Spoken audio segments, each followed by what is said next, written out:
رعاية المظلوم ومهمل في سلمان أصحاب الرسول اللہ کے نبی بانڈے اس لیے دعا ہے وہ ذات المثل ہم سب کو ہمارے صغیرہ کبیرہ گناہ معاف فرمائے. آج کے بابرکت یوم جمعۃ المبارک کے صدقے اللہ تعالی ہمیں ہر طرح کی بد عملی سے، بد نظری سے اور بری فکر سے محفوظ فرمائے. معزز دوستو، آج ایک ایسی ہستی کا ذکر کرنے جا رہے ہیں جن کا نام بھی بڑا پیارا ہے اور جن کی سیرت بھی بڑی اعلیٰ ہے. دنیا علم و عمل میں اس عظیم ہستی کو حضرت سیدنا امام زین العابدین رضی اللہ تعالیٰ عنہ کے نام سے جانا جاتا ہے. ان مبارک ہستیوں کا ذکر ہم اس لیے کرتے ہیں تاکہ ان کے افعال و کردار سن کر، ان کی زندگی کے اچھے معمولات سن کر ہمارے دلوں میں جذبہ پیدا ہو اور ہم بھی نیکی کے لیے اپنے آپ کو وقف کریں. ویسے بھی اللہ والوں کا جو ذکر ہوتا ہے، ذکر الانبیاء عبادت، انبیاء کا ذکر کرنا عبادت ہے. وذکر الصالحین کفارۃ السیئات، اور جو اللہ کے ولی ہوتے ہیں صالحین، ان کا ذکر کرنا گناہوں کا کفارہ ہوتا ہے. اللہ تعالیٰ نے بھی قرآن مجید میں بار بار اپنے پیارے بندوں کا ذکر کیا ہے ہماری تربیت کے لیے. قرآن مجید کی کتنی ہی آیتیں ہیں جن میں اللہ تعالیٰ فرماتا ہے وَذْكُرْ فِي الْكِتَابِ اسماعیل، حضرت اسماعیل کو یاد کرو. وَذْكُرْ فِي الْكِتَابِ ادریس، ابراہیم. کبھی حضرت یونس علیہ السلام کا ذکر ہے، کبھی حضرت آدم علیہ السلام کا ذکر ہے، کبھی حضرت یوسف علیہ السلام کا پورا واقعہ ہے، کہیں حضرت یعقوب علیہ السلام کا قصہ ہے، کہیں حضرت یحییٰ علیہ السلام ان کی پاک دامنی کا ذکر ہے، کہیں حضرت ایوب علیہ السلام کے صبر کا تذکرہ ہے، کہیں حضرت ابراہیم علیہ السلام آپ کی استقامت کا تذکرہ ہے، کہیں نبی اکرم صلی اللہ علیہ وآلہ وسلم آپ کے جذبہ جہاد کا ذکر ہے. تو یہ ان پاکیزہ ہستیوں کے ذکر کو قرآن مجید میں بیان کرنا یہ اللہ کریم کی سنت ہے. اور یہ بیان کس لیے کیا جاتا ہے؟ تاکہ دل مضبوط ہو. قرآن مجید میں ہے، اللہ تعالیٰ فرماتا ہے کہ ہم پہلے نبیوں کا تذکرہ اے محبوب آپ سے اس لیے کرتے ہیں تاکہ آپ کا دل مضبوط ہو. تو اس لیے ہم بڑے لوگوں کا، بزرگوں کا، اولیاء کا، صوفیاء اکرام کا، اہل بیت اطہار کا تذکرہ کرتے ہیں تاکہ دل مضبوط ہو، نیکی کا شوق پیدا ہو. تو ایک ایسی ہستی جن کا ذکر برکت ہی برکت ہے، اس ہستی کا نام ہے حضرت سیدنا امام زین العابدین. زین العابدین ان کا لقب ہے، اسی طرح سجاد بھی ان کا لقب ہے، اور ان کا نام ہے علی. امام زین العابدین کا اصل نام کیا ہے؟ امام حسین پاک کے بڑے بیٹے ہیں، ان کا نام ہے علی، جن کو ہم کہتے ہیں شہزادہ علی اکبر. بڑے ہیں علی اکبر، پھر درمیان میں ہیں علی اوسط، پھر اس سے نیچے ہیں علی اصغر. نام تینوں کا علی ہے، پہلے علی اکبر، پھر درمیانی علی اوسط، پھر علی اصغر. تو اکبر اس لیے کہتے ہیں کہ وہ بڑے ہیں، اوسط اس لیے کہتے ہیں کہ وہ درمیان میں ہیں، اصغر اس لیے کہتے ہیں کہ وہ چھوٹے ہیں۔ اصل نام علی ہے۔ تو ان کو سجاد کیوں کہتے ہیں؟ یہ لقب ہے ان کا۔ ایک ہوتا ہے ساجد اور ایک ہوتا ہے سجاد۔ ساجد کہتے ہیں سجدہ کرنے والا، اور سجاد کہتے ہیں بے بہا سجدے کرنے والا۔ یہ اس دور کے جو بڑے بڑے اہل علم تھے، اہل فضل تھے، متقی لوگ، عبادت گزار لوگ تھے، سجدہ کرنے والے، انہوں نے مل کر یہ لقب دیا تھا کہ یہ سجدے بہت کرتے ہیں، اس لیے ان کو سجاد کہا گیا۔ ساجد نہیں، سجاد، بے بہا سجدے کرنے والے، مبالغے کے۔ آپ اس سے اندازہ لگا لیں کہ وہ کتنا سجدہ کرتے تھے۔ روزانہ وہ ایک دن میں 1000 نفل پڑھا کرتے تھے۔ کتنے نفل؟ 1000 نوافل روزانہ پڑھا کرتے تھے۔ ہم دیکھیں کہ ہمارا کیا حال ہے۔ جو ہمارے فرض ہیں ہم وہ بھی پورے نہیں کرتے، نوافل تو دور کی بات ہے۔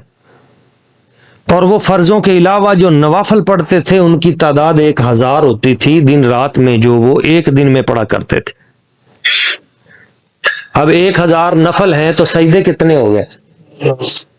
یعنی ایک رکعت میں کتنے سجدے ہوتے ہیں؟ 2۔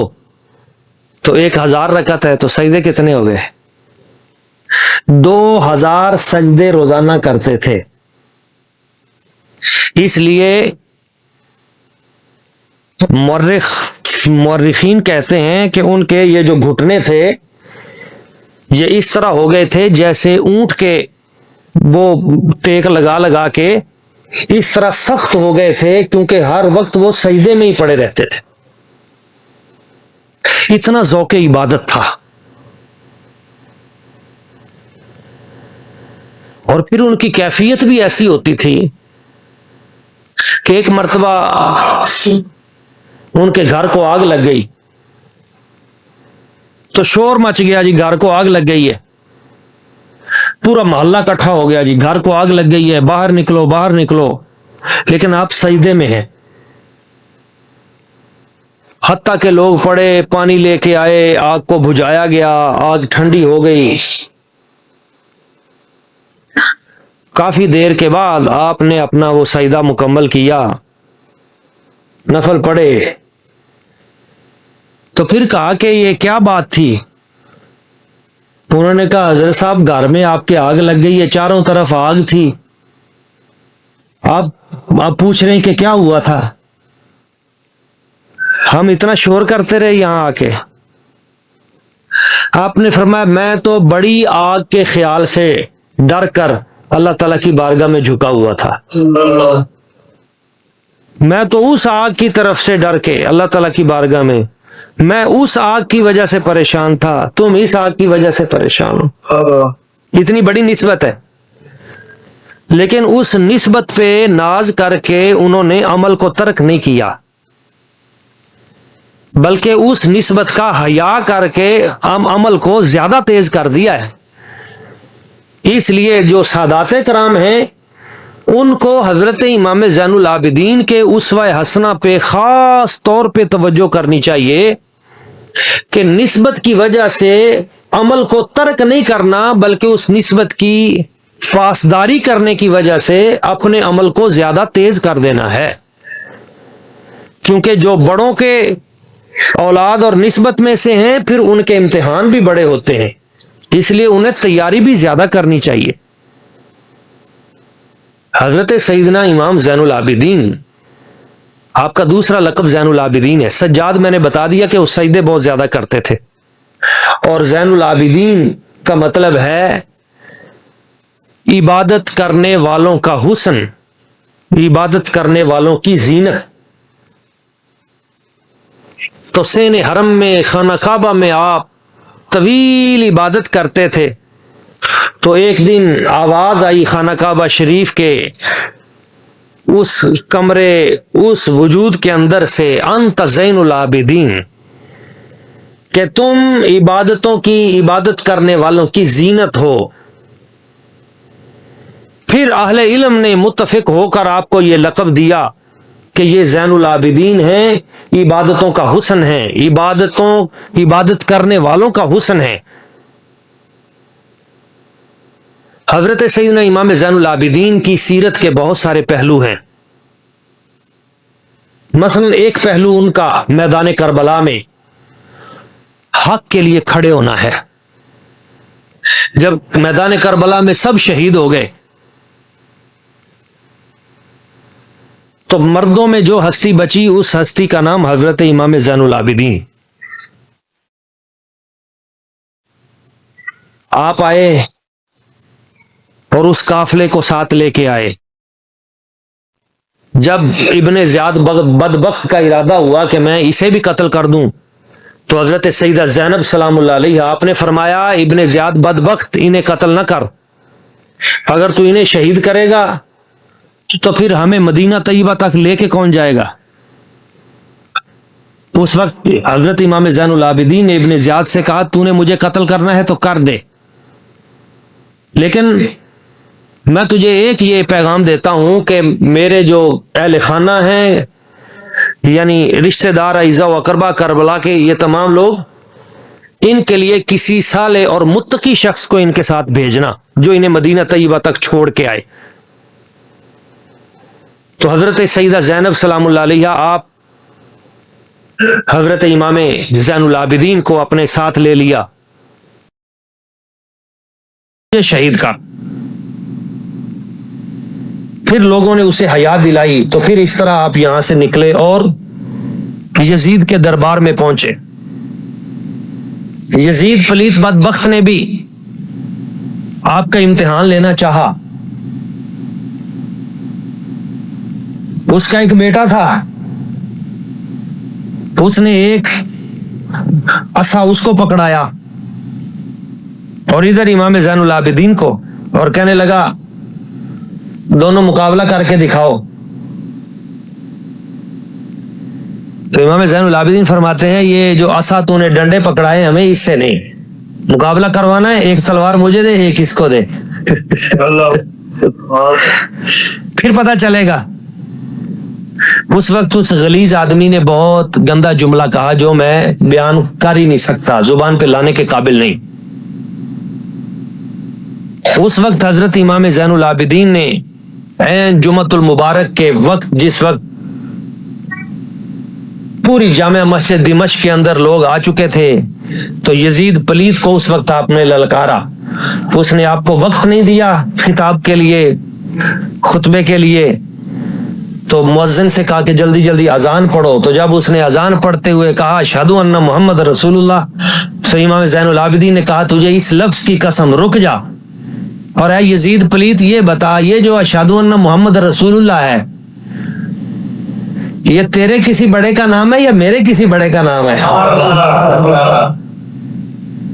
تو نے تو چاہا تھا کہ ہمارا نام مٹ جائے، پر یہ تو قیامت کے دن تک ممبروں پر، محرابوں پر، آذانوں میں ہمارا نام اسی طرح گونجتا رہے گا.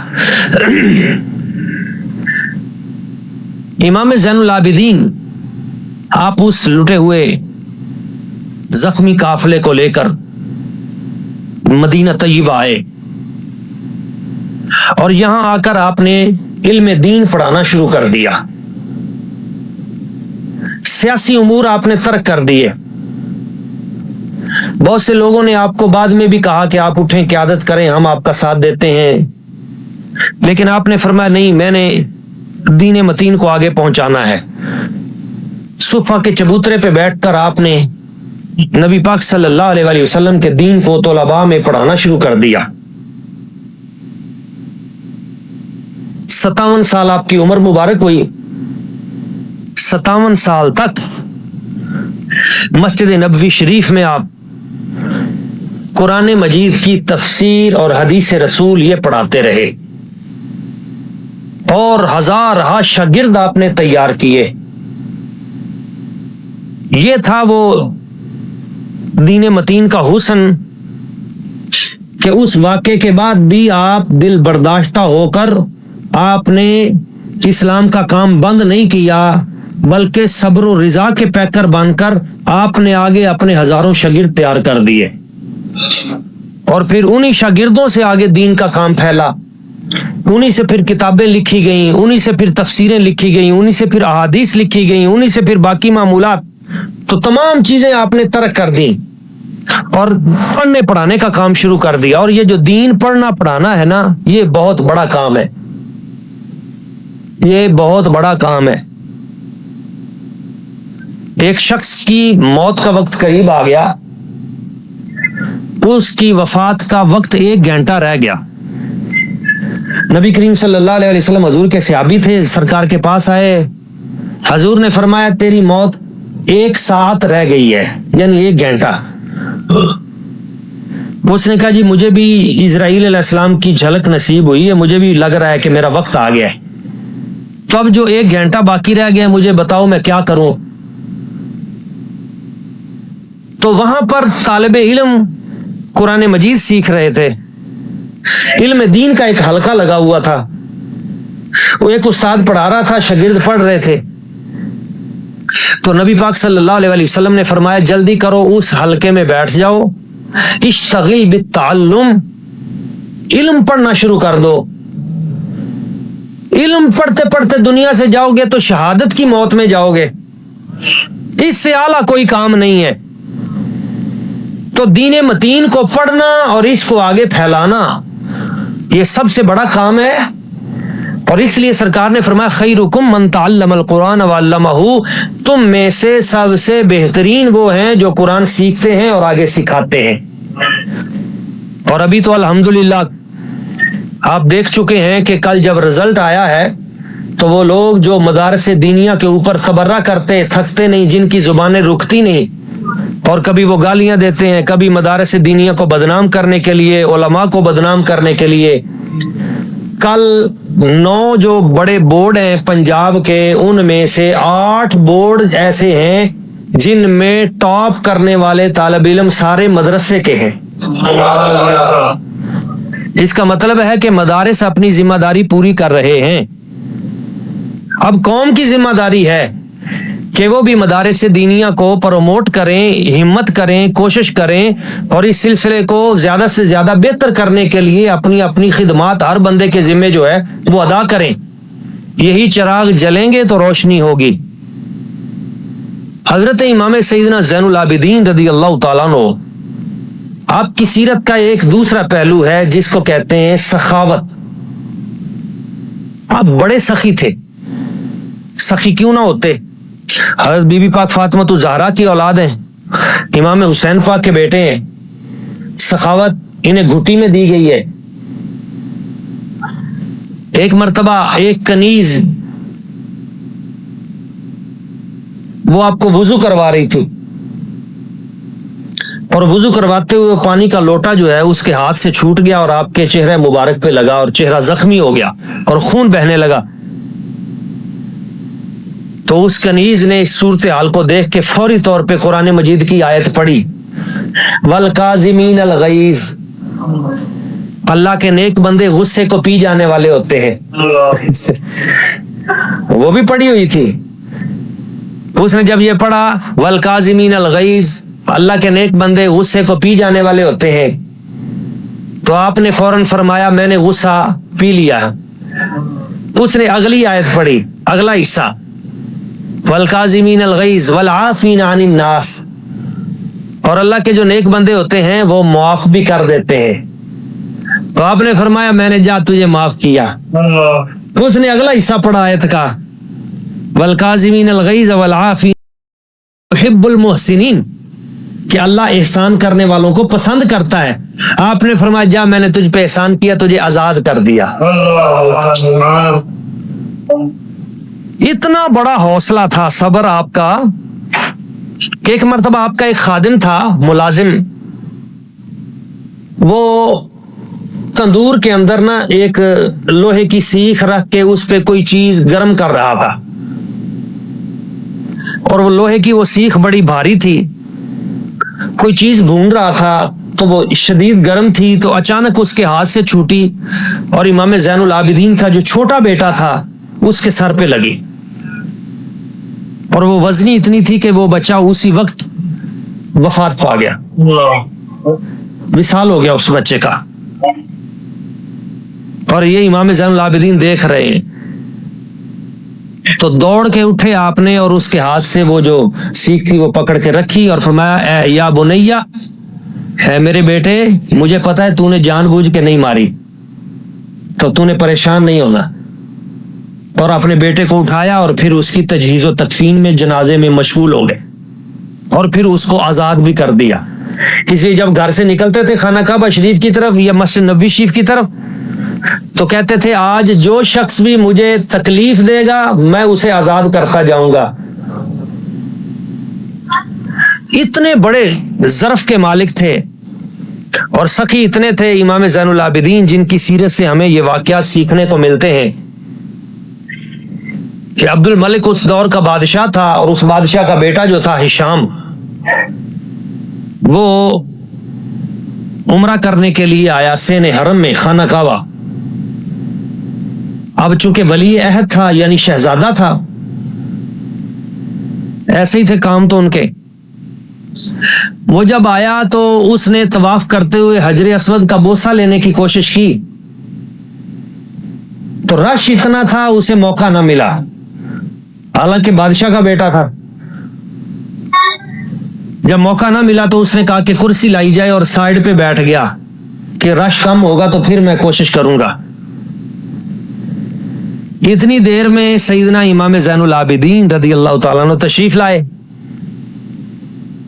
جیسے ہی آپ تشریف لائے تو لوگوں نے دیکھتے ہی خود بخود رستہ بنانا شروع کر دیا، حضور آ گئے ہیں، سرکار امام زین العابدین آئے ہیں۔ فوری طور پر رستہ بنا اور آپ آرام سے تشریف لے گئے اور آپ نے حجر اسود کو بوسہ دیا، استسلام کیا، آگے گزرے۔ تو وہاں پہ شامی ایک شخص تھا، اس نے جب یہ آپ کا روب اور آپ کی یہ وجاہت دیکھی تو وہ ہشام سے کہنے لگا، بادشاہ کے بیٹے سے، من ہاذا، یہ کون ہے؟ آپ نے اتنی کوشش کی اور آپ کو موقع نہیں ملا، اور یہ آتے گئے تو خود بخود رستے بنتے گئے، من ہاذا، یہ کون ہے؟ اب اسے پتا تھا شام کو کہ یہ کون ہے، لیکن حسد کی وجہ سے کہنے لگا انا لا علم، مجھے نہیں پتا یہ کون ہے۔ اس جگہ پہ فرزدق شاعر کھڑا تھا، عربوں کا بہت بڑا شاعر تھا فرزدق، حالانکہ ساری زندگی اس نے برے شعر ہی کہے ہیں۔ میں نے چونکہ اسی عربی ادب پہ پی ایچ ڈی کی ہے، اس کو میں نے پڑھا ہے، اس کے جو نقائص ہیں وہ سارے میں نے دیکھے ہیں، کوئی اچھا کام اس نے نہیں کیا۔ فرزدق اور جریر کے درمیان ساری زندگی لڑائی رہی ہے، ادھر سے یہ شعر پڑھتا تھا، ادھر سے یہ، ایک دوسرے کی ماں بہن ایک کرتے تھے، یہ ان کی حرکتیں تھی۔ لیکن اس جگہ پہ اس بندے نے ایک ایسا کام کیا، دنیا اس کے سب وہ برے کام بھول گئی، اور یہ ایک اچھا کام جو ہے یہی اس کی نجات کے لیے کافی ہے۔ جب کہا نا اس نے کہ مجھے نہیں پتا یہ کون ہے، تو فرزدق شاعر نے اسی وقت قصیدہ لکھا، اسی وقت قصیدہ تازہ شاعری تھی اتری، اور اس نے قصیدہ پڑھا، کہنے لگا ہشام اگر تو نہیں جانتا تو تیرے نہ جاننے سے کوئی فرق نہیں پڑتا، ھذا الذی تعرف البطحاء وطأتہ والبیت یعرفہ والحل والحرم، او یہ وہ ہستی ہے، تعرف البطحاء وطأتہ، یہ وہ عظیم ہستی ہے جس کو بطحا کی وادی بھی جانتی ہے، ارد گرد کے پہاڑ بھی جانتے ہیں، وحل والحرم، ہل بھی جانتا ہے، حرم بھی جانتا ہے، اور یہ جو خانہ کعبہ ہے نا یہ بھی اسے جانتا ہے۔ یہ وہ ہستی ہیں، ہر شخص جاتا ہے خانہ کعبے کو چومتا ہے کہ مجھے برکت ملے خانہ کعبے سے، مگر خانہ کعبہ چاہتا ہے کہ مجھے امام زین العابدین چومے۔ یہ وہ ہستی ہیں، اور تو کہتا ہے مجھے پتا نہیں ہے، ہادا ابن خیر عباد اللہ کلہم، یہ وہ عظیم ہستی ہیں جو اللہ کے بندوں میں عظیم ترین بندے کے بیٹے ہیں، ان کی اولاد میں سے ہیں۔ یہ وہ ہستی ہیں جن کے جد کے اوپر اللہ تعالیٰ کی ذات و برکات نے انبیاء کی مہر لگائی، خاتمے کی، خاتم النبیین بنایا۔ ہادا ابن فاطمہ ان کنت جاہلہ، اگر تو جاہل ہے تو پھر سن لے، یہ حضرت فاطمہ الزہرا کے بیٹے ہیں، ان کا ایک مقام ہے۔ تو جس وقت یہ قصیدہ پڑھا ان کی شان میں تو ہشام کو بڑی تکلیف ہوئی۔ یہ قصیدہ اسی وقت چھا گیا، پوری دنیا عرب کے اندر مشہور ہو گیا۔ تو اس نے جیل میں بھیج دیا، ہشام نے فوری طور پہ، اس نے کہا اس فرزدق شاعر کو جیل کی سلاخوں میں۔ تو جب یہ جیل میں گیا تو حضرت امام زین العابدین رضی اللہ تعالیٰ عنہ کو پتا چلا کہ میری وجہ سے اس کو جیل ہو گئی ہے، تو آپ نے اپنے خادم کو 12,000 درہم دے کر بھیجے اور کہا کہ یہ تھوڑا سا تحفہ قبول کر، اپنے گھر والوں کو بھیج دے چونکہ تو جیل میں ہے، اور پھر ہم انشاءاللہ تعالیٰ تیری خدمت مزید کریں گے۔ تو اس نے وہ سارے پیسے واپس بھیج دیے۔ اس نے کہا حضور میں نے پیسوں کے لیے یہ قصیدہ نہیں پڑھا، میں نے قیامت والے دن کے لیے پڑھا ہے، وہاں دھیان رکھنا۔ آپ نے وہ پھر پیسے اس کو واپس بھیجے۔ آپ نے فرمایا ہم اہل بیت ہیں، ہم جب کسی کو دے دیتے ہیں تو واپس نہیں لیتے۔ یہ ہو گیا ہے وہ قیامت والا معاملہ، جب تو نے پڑھا تھا اسی وقت ہو گیا تھا، وہ ادھر ہی قبول ہو گیا تھا۔ اب یہ تحفہ ہے، یہ قبول کر۔ تو جب اس کے باپ کو پتا چلا، ہشام کے عبد الملک جو بادشاہ تھا، اس نے فرزدق کو بلایا، جیل سے بلوا کے کہنے لگا فرزدق شاعر اب تجھے معافی ایک صورت میں مل سکتی ہے۔ اس نے کہا کون سی؟ اس نے کہا تو سرکاری تنخواہ لیتا ہے، تیرا ہر مہینے اتنا وظیفہ آتا ہے، 12,000 اسے وظیفہ ملتا تھا ہر مہینے، تیرا وظیفہ بھی بند کر دوں گا، جیل میں بھی رکھوں گا، ورنہ تجھے معافی اس صورت میں مل سکتی ہے جس طرح کا قصیدہ امام زین العابدین کی شان میں لکھا ہے نا، اس طرح کا میری شان میں لکھ، پھر میں تجھے معاف کروں گا۔ تو فرزدق کہنے لگا ان کے باپ جیسا باپ لے کے آ، ان کی ماں جیسی ماں لے کے آ، ان کے خاندان جیسا خاندان لے کے آ، تیرے پاس ان میں سے کوئی چیز نہیں ہے، میرے پاس تیرے لیے ایک لفظ بھی نہیں ہے، جیل میں رکھنا ہے رکھ، مجھے کوئی پریشانی نہیں۔ تو امام زین العابدین کو جب یہ پتا چلا تو آپ نے پھر اسے بلایا اور پھر پوچھا کہ وہ تجھے ہر مہینے کتنی تنخواہ دیتے ہیں؟ انہوں نے کہا جی 12,000۔ تو آپ نے 48,000 اسی وقت عطا کیے اور فرمایا جیسے ہی ختم ہو جائیں تو پھر آگے تجھے، کیونکہ یہ وہ عظیم سادات ہیں، عظیم ہستیاں ہیں جن کا فیض ہمیشہ جاری رہتا ہے بحر بے کراں کی طرح۔ تو میں جو ان کی سیرت کا آج بیان کر رہا تھا وہ اس لیے کر رہا تھا کہ صبر، استقامت، حوصلہ اور دین کی خدمت، قرآن مجید کی تعلیم آگے پھیلانا، پڑھانا، یہ ان کے وہ معمولات ہیں جو رہتی دنیا تک یاد رہیں گے۔ ہمیں چاہیے کہ ہم ان کے بھی یہ اچھے اخلاق جو ہیں یہ اپنائیں اور ان اچھے اخلاق کو آگے پھیلانے کی کوشش کریں۔ اللہ کریم کی بارگاہ قدس میں دعا ہے جو چند چیزیں میں نے بیان کی ہمیں سمجھنے کی، ان پہ عمل کی توفیق عطا فرمائے۔